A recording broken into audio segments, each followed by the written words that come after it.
C'est une illustration parfaite de l'expression renaître de ses cendres. En août 2024, une partie de la blanchisserie de Pontarlier est détruite à cause d'un incendie. L'activité a pu reprendre progressivement 3 semaines après.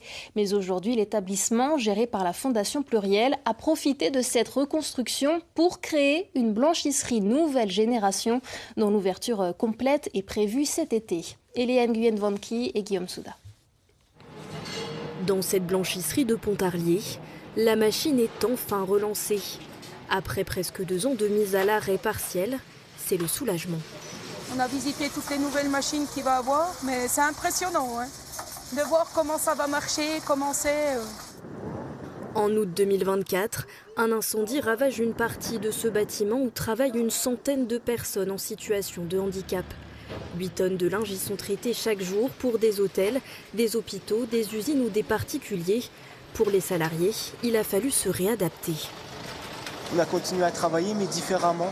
Vu qu'il n'y avait pas de machine à laver au début, on a envoyé tout ce qui est VT chez le sous-traitant et puis les linges plats aussi.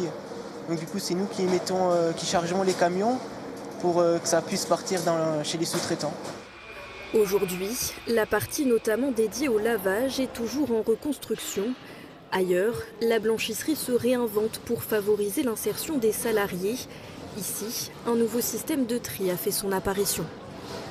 Depuis début avril, on est en test. C'est un paramétrage sur cet outil où en fait on a des opérateurs qui interviennent tous les jours pour leur apprendre à reconnaître le linge. Et qu'après, une fois qu'on va repartir en production, ils soient autonomes et qu'on puisse avoir nos opérateurs qui interviennent désormais plutôt en conducteur de ligne qu'en opérateur direct de tri du linge, avec l'assistance du robot. L'usine se veut aussi plus respectueuse de l'environnement. Nous avons vraiment voulu une blanchisserie tenant compte aussi de l'empreinte environnementale, amélioration effectivement de nos consommations en eau et en énergie, donc avec des gains normalement fortement attendus. On a fait le choix d'abandonner en fait notre process qui fonctionnait avec une chaudière vapeur.